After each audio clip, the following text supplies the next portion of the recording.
Well, welcome everybody. I'm here with Erin Klein. She's my personal mortgage consultant, and I am happy to introduce her. She's been on with me before, and I just want to talk to you guys about some things today. And I'm going to kick this off. But welcome, Erin. Thank you. I'm glad to be here. Yeah, so we have some good things that we're going to talk about that relate to the market and things that are going on right now, which is what everybody's interested in. Is what's going on in the real estate market, what's going on in the mortgage market. And so we're going to try to cover that as very best we can today. So I'm very excited to kick this off with a subject that I've been actually working on since the crash of 2008, which now is quite a while ago. It's a long time ago. Hard to believe.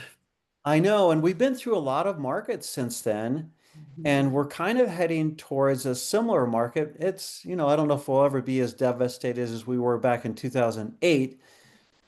No, because a lot of people have more equity in their homes today than they did back then. But we are feeling the crunch right now. We're feeling the crunch with the inventory of homes that are on the market are increasing like pretty rapidly. And let me start with that. So like at the beginning of this year in 2025, in January, and here in Denver, we started out with 6,000 homes on the market. And I decided that I would kind of keep a close eye on the inventory of available homes. And that includes houses, single family homes, townhomes, and condos. And every single month it would go from 6,000 to 8,000. And by the time we hit March, we were like up to about 10,000. And then it kept going up. And I was so surprised as we got into May and we were like at 12,000 and then shortly after that 13 and 14 and 15,000. And now here we are July 1st of 2025. Can't believe it's July. And here we are at 17,800 homes on the market. And so this is the basis of our conversation right now, right? Right? Who would have thought? I mean, we're exactly halfway through the year. And Denver's not the only one that's going through this, obviously. I mean, you talk to real estate agents or lenders across the nation, and they're experiencing the same thing with the mortgage rates hanging in there at just high sixes, just under 7%, and they haven't really made a bunch of changes since then, right? Right, Aaron? Right? Well, and a lot of people have been sitting on the sidelines for a while, anticipating that rates would get better. And here we are, and they really have not gotten much better. Yeah, so my story goes like this. I'll keep it brief. It's a short story. So back in 2008, I wanted to do everything I could to help my regular sellers out. And I was working with bank repo properties, homes that were being repossessed and bank foreclosed. And the bank had made a connection with me, which I was real happy about at the time. I was happy to get some listings from the bank, even though they were bank-owned properties. And they said, Jim, we want these homes sold in 30 days or less. So please give us the 30-day price. And I'm going, wow, that's pretty magical. Like, in other words, you want me to give you a price that would sell this home in 30 days or less? And they'd say, yes, that's what we want. And so I said, why am I not using this same method for my own clients? Why am I not presenting this same thing? Well, and I decided, I thought a lot about it and I was contemplating this and I said, I need to come up with also with a 60-day price and also a 90-day or more price so that my clients know what it would take to sell the home in 30 days or less. But if they picked a 30-day price, which would be a little higher price Mhm. above market value, my 30-day price is slightly below market value, my 60-day price is slightly above market value, and then my 90-day or more price is my opinion of it being too high a price, period, just Mhm. overpriced. Mhm. And that's kind of what we're dealing with right now. Now, as we talk a lot of more about this pricing strategy more than ever now because of the way the market is and how homes are sitting on the market. Mhm. And so it's all about telling the truth. And on my pricing strategy form here, the very first bullet point says, The best real estate consultants are the ones who tell the truth about the market value of your home up front. And Hmm. that's been my goal because I don't want to just go with the price that they think their house is worth. I'm the professional, Right. so I want to be able to tell them the truth about what I believe would sell their home quickly, even though it might be hard because they're probably thinking higher. Hmm. More than likely, they're thinking a higher price. But I think they would appreciate it if I would tell them the truth. That's And what we hire professionals for. I mean, it's true that all of us think our house is worth a certain amount of money, and it isn't always what somebody else thinks our house is worth. yeah, since we're in this market where the prices are actually declining a little bit every single month, that's why they're thinking higher because they remember during COVID, when, by the way, during COVID, my pricing strategy was a 4-day price, a 7-day price, or a 14-day price. That's the only time I ever changed it was during COVID. Hmm. Yep, because houses were flying off the shelves, and people do remember that period of time, and it jades their perspective of what's going on right now. In fact, speaking of the COVID era, in January of 2021, we only had 1,200 homes on the market at that time. And then during 2008, we had 33,000 homes on the market, and we have a lot more homes built now. So having this 17,800 homes on the market is a lot, and that could keep growing if something doesn't change. Well, and to your point, so you talk about during COVID that you had a 4-day price, a 7-day price, a 14-day price. So during that time, let's remember that interest rates were in the 3% range. And why did we have a 4-day price, a 7-day price, a 14-day price? Because interest rates were so low that there were thousands more buyers than there were homes to be able to purchase. Yeah, Everybody felt like they should buy a house when rates are 3%, which is great. But it also skewed people's perception of what is reality from interest rates at most times. And so we now, you and I have talked about this. We've heard a lot of people saying, "Hey, I'm sitting on the sidelines. I'm waiting for rates to get better." yeah. Yeah, and so what happened is you would get 10, 15, or 20 different offers in those 4 days. Mhm. And so the buyer that would probably win out would be the one that was closing the quickest, maybe that was even a cash buyer, a true cash buyer, and maybe not a hard money buyer, those kind of things. They were true cash. And then there was occasion, obviously we were doing mortgages back then as well, but it was a tough market back then.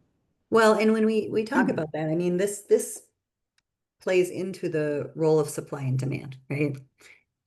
Rates went low and everybody went crazy to buy houses. And, I mean, I know I lend all over the country. I've seen times where there's 30 or 40 offers on one house. And you know the consequence of that. It's people are not paying list price for the house. They are paying well above and beyond what that list price was because they're competing with so many other people, right? Yeah, here in the Denver area, I was doing a study on it during at that time, and we would see that the winning bid or the winning offer where they were paying like 25% over the list price, which is insane. That's a lot of money over list price. Mhm. Well, and to that effect, to that end, can I share my screen? I have Yes, a let's do visual I it. want to share about this. So, Sure. this because I find that this is something that people is commonly misunderstood is that when we talk about, marry the house, date the rate, Yes. and let me just grab. Now I'm trying to find my screen where I can share this, and it's not letting me do that. So bear with me here a minute. Okay. That's okay. Well, as you're doing that, I'll just mention a couple things. Yeah. You know, one of the things that we were talking about before we got on this call today was real estate changes like the wind, like we're in this 7 to 10 year cycle.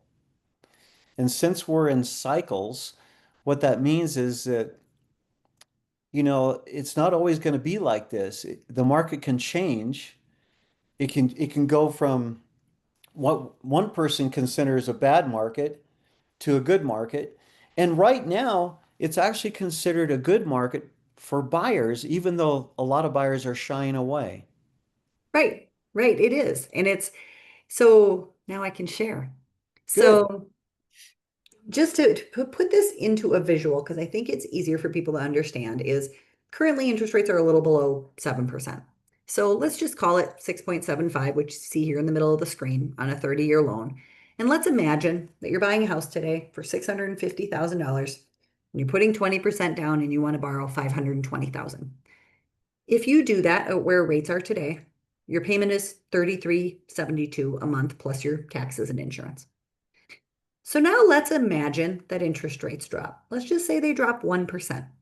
Now you said during the height of the craziness, people were paying 25% more. And I saw that very same thing. Let's just assume that we end up having to pay 10% more to buy a house because of competition, because now everybody and their brother is out looking for a house because rates have dropped. So we pay 715. We put 20% down, but now we have a rate of 5.75. Our payment is almost identical Hmm.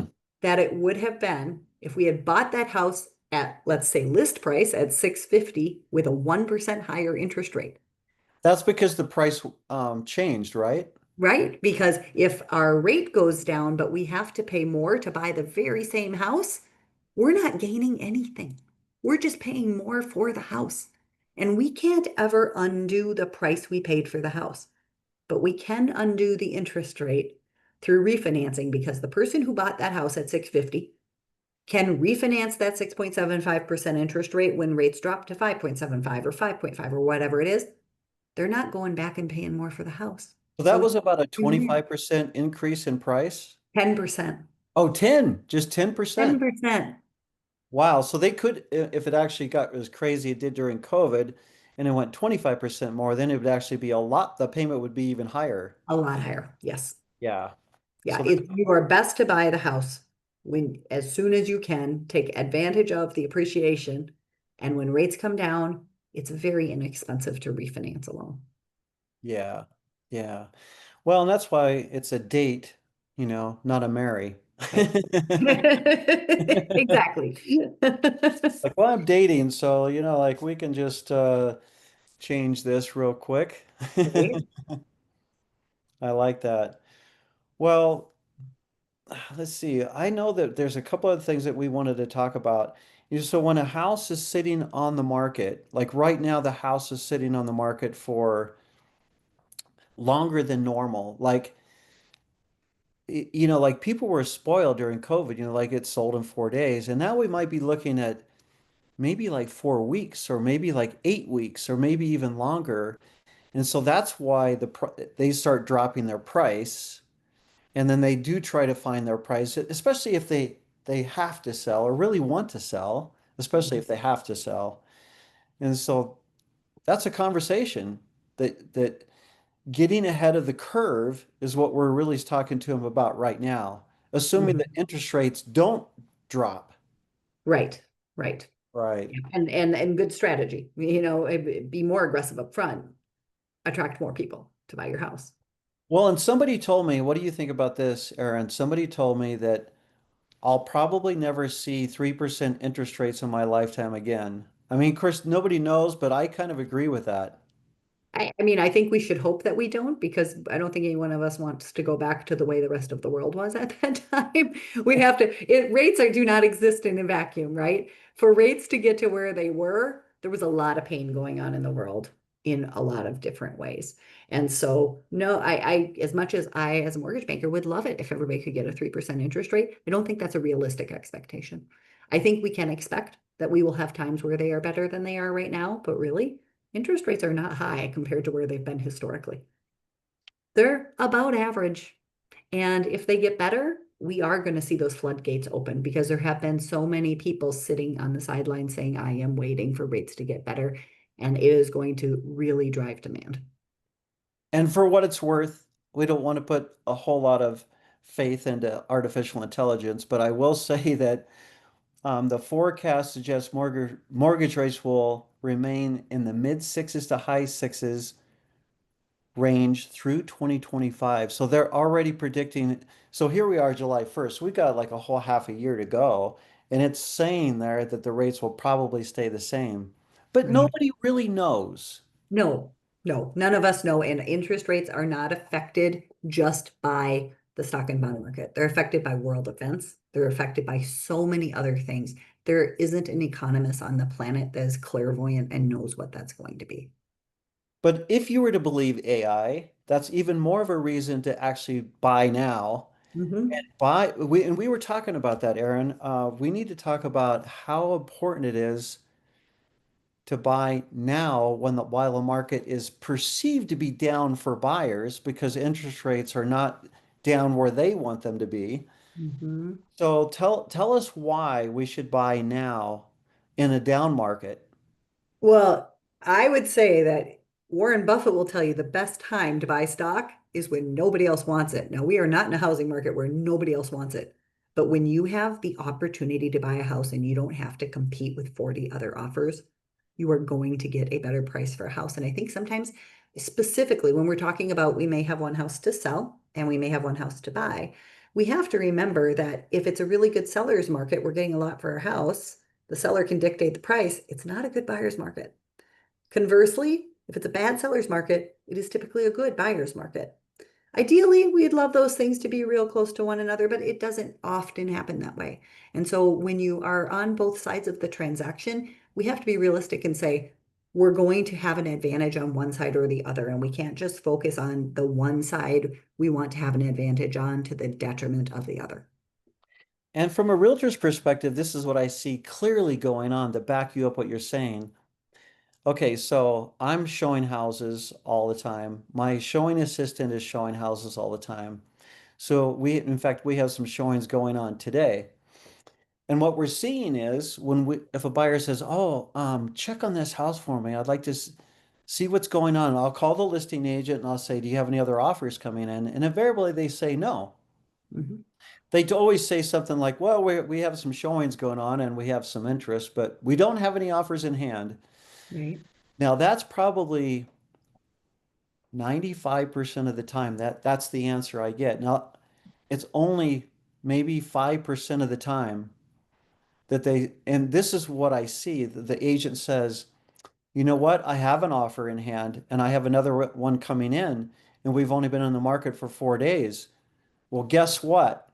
When I was showing a house just about 3 days ago, this I did an initial consultation with a buyer that, by the way, you're going to do the loan for. And I was sitting there with them and I said, "Why are they so interested in having me show this house to them right after our first initial consultation?" Well, so we went and looked at the house. We went and looked at it, and the house, I'm looking at them going, "Man, this is a good deal." For 600,000, it was in primo condition. It was all updated. It was a classic what we call Hutchison Ranch with a fully finished basement, and it had a detached, oversized two-car garage. It was a really cool house for the price. And it was turnkey. And I'm thinking to myself, this is a 30-day price. They put a 30-day price on it. The house is completely updated. No wonder they had okay, so there are exceptions, and those are the sellers that are smart because they're going to get the home sold. It was only on the market for a couple of days, and they were getting offers on it already. Exactly. And so most people, when I quote a 30-day price, I would say 8 out of 10 want to go with either my 60-day price or closer to my 90-day price, even sometimes. Only 2 out of 10 will actually pick that 30-day price. And I'm not going to force people, but I would love for them to pick the 30-day price. And we know why they should pick that price for a lot of reasons, but they have to go through the pain. I think they have to go through the pain to understand what's really going on with the market. Everybody thinks their house is the best house, right? I've got the best house, but they don't realize a lot of people have good houses, especially out of 17,800 homes. There's going to be some nice homes in there. Yep. And the more attention you get and the more activity you get on your house, the more you're likely to sell your house for. So your 30-day price, you may end up getting closer to your 60-day price if a lot of people are inspired to want to make an offer on it. Right. And to help people understand what this really means, like I was a couple of days ago, I was on this appointment with this price strategy sheet. And so you clearly understand what we're talking about. In this particular case, every case is a little bit different. My 30-day price was 799,000. There was a couple of comps in the neighborhood that had sold just under 8, but that was the lowest Hmm. for the neighborhood. And this home was in average condition. It wasn't primo condition, but it wasn't in horrible condition either. So it was kind of average. My 60-day price was 849,000. So it was about $50,000 higher. And that was kind of right in the middle of the comps. And then the homes that were at 900,000 or higher were primo homes. They were completely updated. Excuse me, and they were just gorgeous inside. And they had great locations with views. And this home didn't have a spectacular view, but it did back up to a green belt, which was really nice. And so these are just some of the factors. And so like in their mind, it was they had the best house in the neighborhood, but in reality it wasn't. And in fact, it needed some updating. And even the sons that were there helping their parents said, Mom and Dad, you've done some updating in this house, but things have changed since you've done updating. Actually, you did the updates 15 years ago. Did you realize that you're actually updated, but now you're dated again? Right, right. I think a lot of us, time flies. COVID feels like yesterday. And I even am surprised sometimes when I am looking at something thinking, oh, we just did that a couple of years ago. No, it was 8 years ago or 9 years ago. And you kind of lose perspective on that, especially when you aren't out looking to buy a house. You're just living in your same space every day. You don't really know what to compare it to. Yeah, and if I was listing that house that was completely upgraded, that 1961 house, that ranch that was completely updated, if I listed that, I'd go in there and say, you guys are turnkey here. I mean, you got a spectacular house for sure at 600,000. That would sell that home in 4 days or less, Hmm. even in this market. And so, but unfortunately, not every house has that much updating. In fact, most of them that I go into need updating here and there or need complete updating. So it's a tough game sometimes for people. So, first of all, it's hard to keep up a house. Just to keep it updated and keep it maintained is not an easy task. I know I'm doing the same thing myself. So, Well, and I know one of the things we also wanted to mention is just for those people who are thinking about selling their house and needing to buy another house is sometimes there can be this uncertainty of like, how do we do this? We're not just a buyer anymore. We're a buyer and a seller, and we have to manage those two things. Um, what tips do you have for them on those points? well, I think that one of the things that I'll do is obviously find out how much equity they have.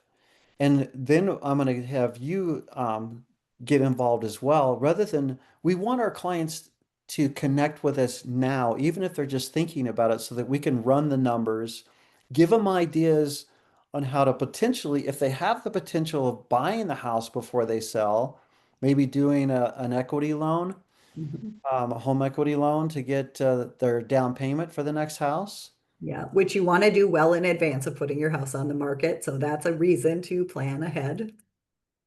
Exactly. Because what I find is a lot of people say, well, we would love to put our home on the market and sell in 30 days or less, but we really want to know where we're going first. We would love, and that's a luxury. And if you can somehow tap into that luxury and get that accomplished, then you have that peace of mind knowing that you got that you, the house of your dreams. And now you might even be more willing to let your house go at a 30-day price. Not that you're going to gain money by picking the 60 or 90-day price, not in this market. Mhm. Right. So Well, and I think too, there's so many pieces of that puzzle is, on the financing side, we have to figure out, does that work from a qualifying perspective? Or do we consider something like a guaranteed cash offer? Or do we have, what are our resources for down payment? So there's so much that goes into thoughtfully planning that.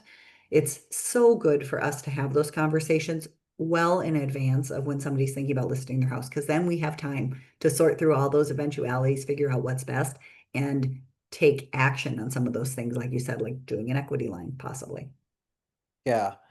So if somebody says to you, "Oh, don't wait until to put your house on the market till next year because it's a bad time." What we're trying to say to you is that this may be a better time. It probably more than likely will be a better time to do it now than to wait till later, and especially if the rates drop. With your Mhm. analogy, Aaron, it was so clear. Yep. Yep. It's hard for people to understand when you say that, but when you actually see it, when you see it on the screen and say all it takes is a multiple offer situation and 1% in interest rate doesn't make it cheaper. Yeah. Yeah. Um, And you even mentioned before we got on this recording that, if you're going to keep your home and you want to buy a rental property, now's a good time to do that as well. Probably I more. was just meeting with a client. She said something so insightful on this point. She said, so many people are sitting on the sidelines and saying it's a bad time to buy. And she said, if I listened to them, I wouldn't own a rental property because I'd be waiting and waiting and waiting. And by the time they're ready to buy, I'm going to have owned this rental property for a year. I'm going to have built more equity. I'm going to be ready to move on and buy another one. Well, and the investors actually are starting to realize that that's kind of their market. Like they're actually like, hey, let's start putting some offers in. These homes are sitting on the market and they're snatching up some of them right now. So Yep, like if you if you make could it work. if you could do that and turn it into a rental property and start, like I wrote this book, building your rental empire. Mhm. And I started when I first started, the market was kind of crazy as well a little bit back then. But I started no matter what. I was so naive, it didn't matter. I just did it. And look where I am today with three rental properties, and they're all paid off free and clear and passive income. Right, right. You have to be brave enough to take that first step. Exactly. So you just got to get on the train, everybody. You just got to jump on that train and start riding that train of home ownership, right? Right, right. Well, and like you said, I mean, I think the best way we can wrap this up is it's best to put your team together ahead of time. It's best to talk with your real estate agent and your lender and have everybody collaborate on what is the goal? What are we trying to accomplish? How do we get from where we are to where we need to be in the best possible way? Well, everybody out there, thank you for watching. I know this is going to be sent out and emailed out to all my very top and good friends and clients and neighbors. So I hope you've enjoyed this. And if you have any questions, please contact me directly. I'll put you in touch with Aaron and we'll go from there. Any last statements from you, Aaron? No, I mean, I 100% I agree that that's if you have questions, reach out. It's just asking questions and learning about things doesn't obligate you to something, but the more knowledge you have, the better the decisions you can make. Okay, I'm going to put a quick plug in and then we'll wrap it up here. I'm going to put a quick plug in for my ice cream social that's coming up next month, or excuse me, it is July, so it's this month. It is July 1st. The event is on July 23rd, which is a Wednesday night at 6:30 p.m. Mountain Time. It'll be at Clement Park, and I would love for you guys to come out. If you could please RSVP so we can stock up on the ice cream from McGill's Ice Cream and we're going to have just a great time out in the park in the splash park and your kids can come in their swimming suits and run through the splash park. It'll be a That's lot of awesome. okay, well, thanks Aaron so much for backing me up on this market right now. I appreciate it. Yeah, thanks for the conversation, Jim. I think it's really helpful to do this from time to time so people have a good idea of resources and what's going on. Sometimes we just have to talk it out, you know what I mean? Right? All right, thanks so much and have a wonderful day everybody. Bye-bye.